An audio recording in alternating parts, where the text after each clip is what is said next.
on yourself than you do on your job.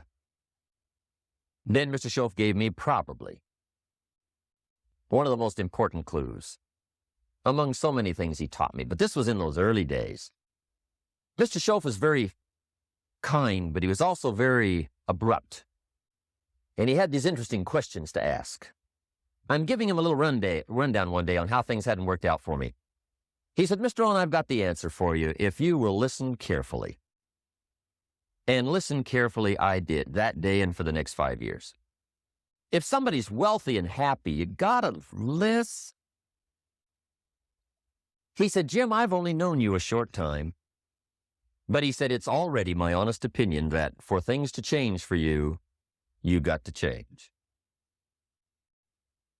That wasn't quite the answer I was looking for. But that's the answer he gave me, and I pass it along to you on this warm summer evening in Anaheim, California, 1981. For things to change for you, you've got to change. Otherwise, it isn't going to change.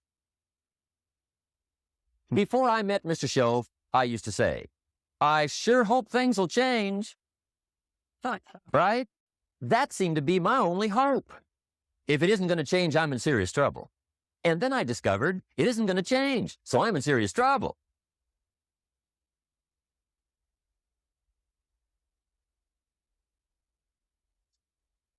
See, I can tell you what the 80s are going to be like. You have dropped into the right place. I did a seminar one time for Standard Oil executives and management in Honolulu. And we're having a conference one day on this big conference table. And one of them said to me, Mr. Rohn, you know some fairly important people halfway around the world. What do you think the 80s are going to be like? I said, gentlemen, I do know the right people. I can tell you. So they all listened very carefully. And I said, gentlemen, based on my wide experience, I can really honestly say to you, in my opinion, in the 80s, it's going to be about like it's always been. Aren't you glad you came? That's inside. I don't pass that around just everywhere.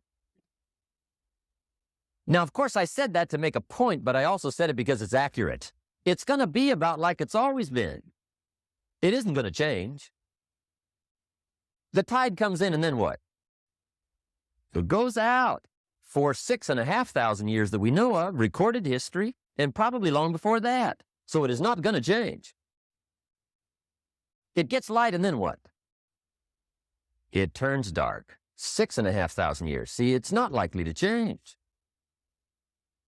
And we're not to be startled by that. And if the sun goes down, the guy says, what's happened? What's happened? It means he hasn't been here long, I guess, right? It always goes down about this time. The guy says, well, I don't like that arrangement. Well, you got to talk to somebody besides me, right? It gets light, then it turns dark. In rotation, the next season after fall is what? Winter. Pray tell, how often does winter follow fall? Every year regularly for the last 6,500 that we know of. See, it is not going to change. Now, some winters are long, and some are short, and some are hard, and some are easy, but they always come right after falls. It isn't going to change.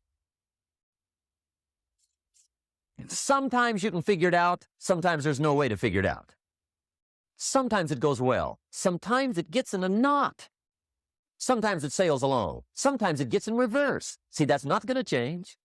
The last 6,000 years reads like this: opportunity mixed with difficulty. That's how it reads. It isn't going to change. The man says, well, if it isn't going to change, how will my life ever change? Answer, when you change. And whether I'm talking to high school kids or business executives, my message is always the same. And it goes like this: the only way it gets better for you is when you get better.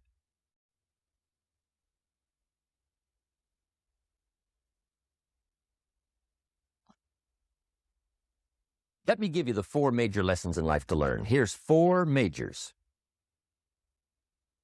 Good to study the majors. In our weekend seminar, we teach. Some people don't do well because they major in minor things. You've got to be on the lookout. At the end of every week, end of every month, you got to check, make sure you're not spending major time on minor things. Hey, we go through that whole series. Majors and minors. Now, let me give you 2 phrases before we get to the 4 majors. This will set it up and you'll see where I'm going. 2 key phrases for your notes. Here's the first one. Life and business is like the changing seasons. That's the first phrase. Life and business is like the changing seasons. One of the best ways to describe life, it's like the seasons. Frank Sinatra sings, life is like the seasons. Now here's the second phrase. Very important. You cannot change the seasons, but you can change yourself. You can't change the seasons, but you can change yourself. And see, that's how life gets better for you, not by chance, but by change. Finished, came out a couple of weeks ago. This is in it, the 4 major lessons in life to learn. Here they are. Number 1, learn how to handle the winters. That's lesson 1. They come right after falls, with regularity. Some are long and some are short and some are hard and some are easy, but they keep coming. You must learn to handle the nights. They come right after days. You must learn to handle difficulty. It comes right after opportunity. You must learn to handle recessions. They always follow progressions. For the last 6,000. See, it isn't going to change. The lesson you must learn is how to handle it. And there's all kinds of winters, right? The winter when you can't figure it out. The winter when it all goes smash. The winter when it turns belly up. The winter when it won't work, when you've run out of money and you've got a broken heart. See, those are winter times. There's all kinds. Economic winters, social winters, personal winters. When your heart is smashed in 1,000 pieces and the nights are unusually long, your prayers seem to go no higher than your head. It's wintertime. Barbara Streisand sings, "It used to be so natural to talk about forever, but used to be's don't count anymore. They just lay on the floor till we sweep them away. You don't sing me love songs, and you don't say you need me, and you don't bring me flowers anymore." A song of winter. But see, the disappointments come. Those are normal. That's part of life. But the question is, how do you handle it? How do you handle the coming winters and the disappointments and the downtimes? Well, you can't get rid of January by tearing it off the calendar. But here's what you can do. You can get stronger, you can get wiser, and you can get better. The winters won't change, but you can. And that's how life changes for you. See, before I understood, when it was winter, I used to wish it was summer. I didn't understand. When it was hard, I used to wish it was easy. I didn't know. And then Mr. Shoaff gave me a part of his very unique philosophy when he said, "Don't wish it was easier, wish you were better." See, that triggered my whole life change. Don't wish for less problems. Wish for more skills. Don't wish for less challenge. Wish for more wisdom. That's the key. So that's lesson 1. Learn how to handle the winters. Here's lesson 2. Learn how to take advantage of the spring. That's the second one. Spring is called opportunity. And spring follows winter. What a great place for it. If you were going to put it somewhere, that'd be the place to put it, right after winter. And pray tell, how often does spring follow winter? Every year with regularity, 6,000. You can almost count on it. See, opportunity always comes. Days follow nights. Isn't that terrific? Opportunity follows difficulty. But here's what you must learn to do. Underline these two words in that key phrase. Take advantage. Underline those two. You must learn to take advantage of the spring. See, just because spring rolls around is no sign you're going to look good come fall. You got to do something with it. In fact, you have to get good at one of two things in life: planting in the spring or begging in the fall. Or get somebody to do it for you. See, those are about the only alternatives. Now, here's what else you must do. Take advantage of the springs quickly, because there's only a few. Just a handful of springs have been handed to each of us. They don't come forever. Life is fairly brief. So you got to read every book you can get your hands on what to do with your springs while they're here. And take advantage, they soon run out. The Beatles wrote, "Life is so short." And for John Lennon, it was extra short. But life is brief. Elton John sings, "She lived her life like a candle in the wind." It's brief. So whatever you're going to do with your life, you got to get at it. Don't just let the springs pass. Here's the third major lesson in life to learn. Learn how to protect your crops all summer. You got to take care of what you start. Sure enough, as soon as you've planted your garden in the spring, the busy bugs and the noxious weeds are out to take it. And here's the next bit of truth. They will take it unless you prevent it. And that's the third major skill to learn. You've got to learn to prevent the intruder from taking all the good you start. It's one of the challenges. Here's two key phrases under number 3.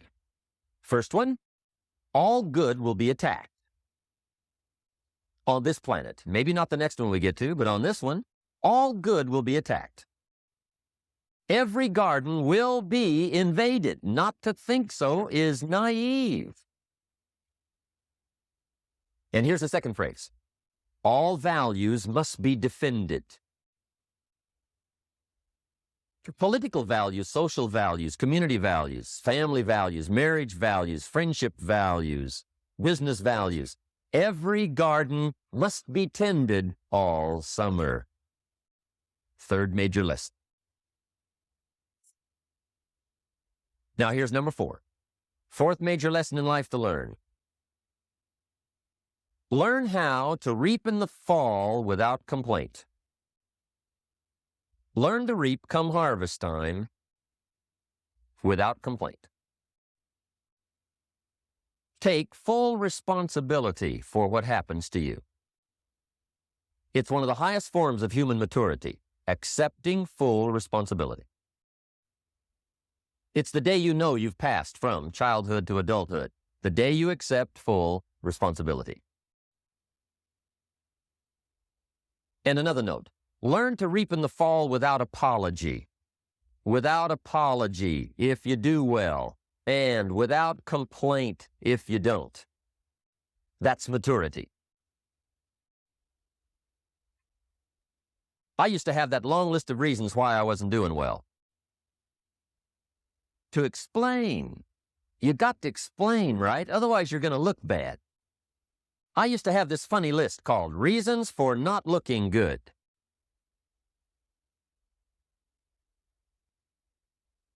I used to blame the government. I mean, you can believe that or not. It was at the top of my list. I had a lecture second to none. The government. That was on my list. I used to blame taxes. Look what you got left after they take everything. And they expect you to do well. That was on my list there. Vices, that one's easy, right? You walk into the supermarket with $20, come out with a little half bag.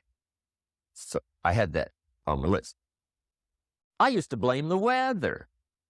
I blamed the traffic. I used to blame my car. I blamed the manufacturers. I used to blame the company. I blamed company policy. I used to blame the training program. I blame my negative relatives. They were always putting me down. I blame my cynical neighbors. They're just selfish, looking out for themselves. Won't loan you money? They were on my list.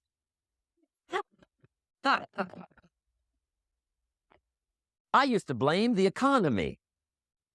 I blame the community. That's a pretty good list for not doing well, isn't it? I thought it was good. I'll never forget one day. Mr. Shoaff was very kind, but he was also very blunt. And this was no exception. And I'm glad he was blunt. There's a lot of things I'd have missed if he hadn't have been blunt. One day, with sort of a curious look on his face, he said, "Jim, just out of curiosity, tell me, how come you haven't done well up until now?" Excellent question. I thought, well, so I won't look too bad, I'll go through my list. And this list I just gave you, I put that on him. And he was very patient. He let me go through the whole thing, the government, the weather. I went through this whole thing. When I finished, he looked my list over very carefully. He said, "Mr. Rohn, big problem with your list. You ain't on it."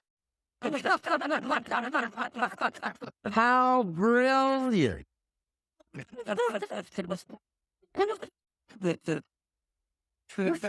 When I went to work for him a few months later, I learned very quickly to tear up my list, reasons for not doing well, and I threw it away. And I got me a fresh piece of paper, and I put one word on it. Me.